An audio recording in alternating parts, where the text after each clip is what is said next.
This is an examination of the hidden human condition. This is the Hidden Killers Podcast. The Hidden Killers Podcast. With Tony Brueski. We are talking with Shavaun Scott right now, psychotherapist and author of The Minds of Mass Killers, Understanding and Interrupting the Pathway to Violence. Shavaun, it's getting more and more interesting. There's a hearing scheduled for tomorrow in the Kohberger case. They are planning to fight the grand jury indictment. Lawyers asking the court to stay proceedings as they wrestle with prosecutors over the disclosure of more materials, according to new court filings. If they have this so-called exonerating evidence, why have we not heard it yet? What do you make of all of it? You know, I'm sure it can be taken in different ways, but the only thing that jumps out to me, and I'm not an attorney, but the only thing that I am impressed with is they are apparently putting on a very aggressive defense, you know, in contrast to some of the other things that we've seen recently where it seemed like the defense just didn't really do anything. Mm-hmm. And it certainly seems to me like that's not going to be the case here. And they are being strategic and going for as much as they can get in any direction that they can. So it should be an interesting trial. Very, very much so. I mean, a grand jury proceeding, and I know you're not an attorney, but I'm trying to dig into this idea of wanting to know more information than what they have. And they do keep saying that, well, they did not present the exonerating evidence to the grand jury.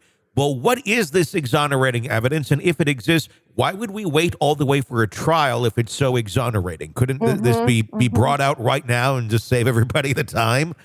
I would sure think so, if that really did exist. And that may be nothing more than we're trying to plant, you know, in the potential jurors' minds out there. We're trying to plant the idea, you know, that he did not do this and that there is something that exonerates him.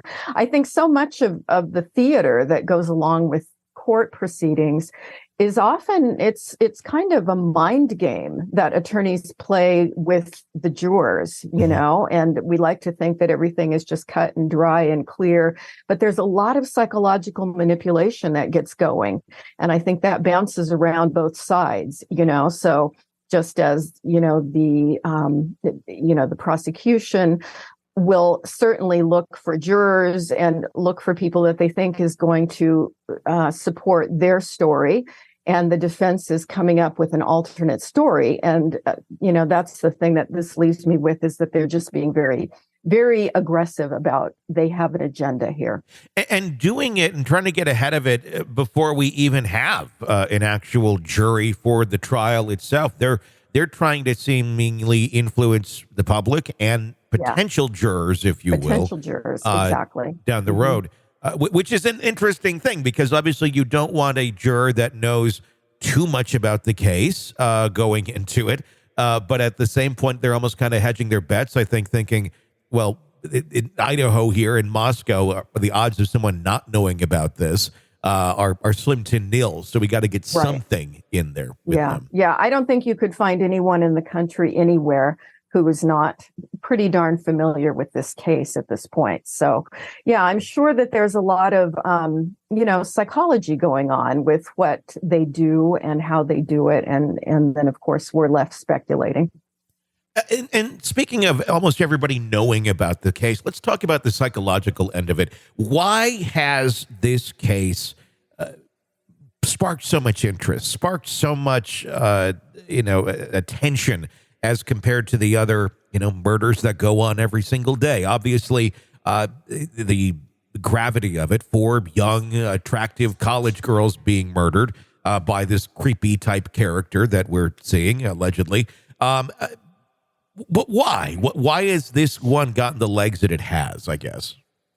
That's a really good question. I watched a documentary over the weekend about Sam Little, who was the most prolific serial killer that we know of at this point. They've documented 93 young women murdered by this guy over like a 40-year period. It was just unbelievable.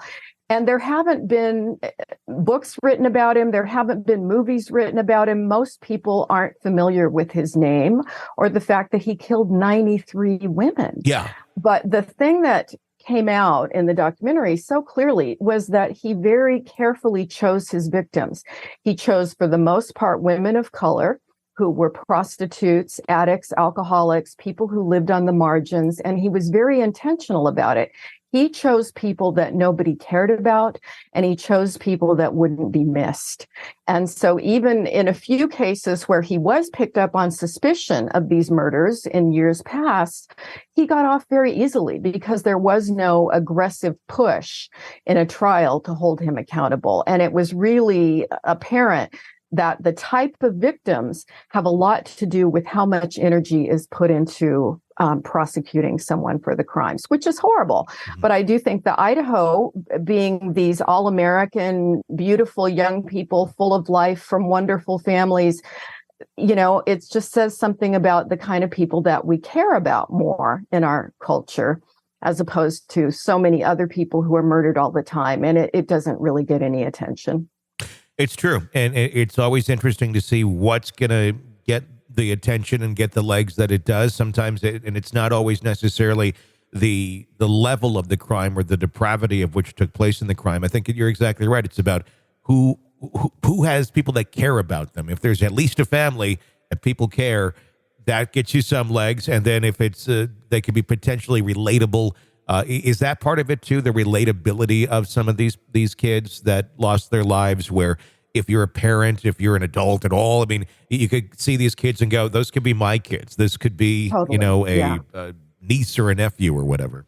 Yeah. They're the middle class or upper middle class all-American kids. And these are the ones that we see as, the world was their oyster. They were successful. They had so much potential future.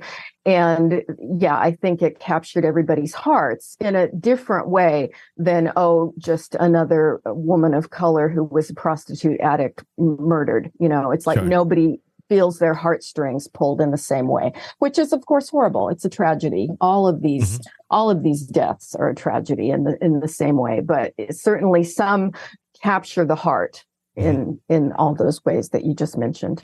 This is the Hidden Killers Podcast. Want more? Start binging on all of our true crime podcasts right now through Apple Podcasts and get an ad-free experience when you sign up to be a True Crime Today Premium Plus member exclusively on Apple Podcasts.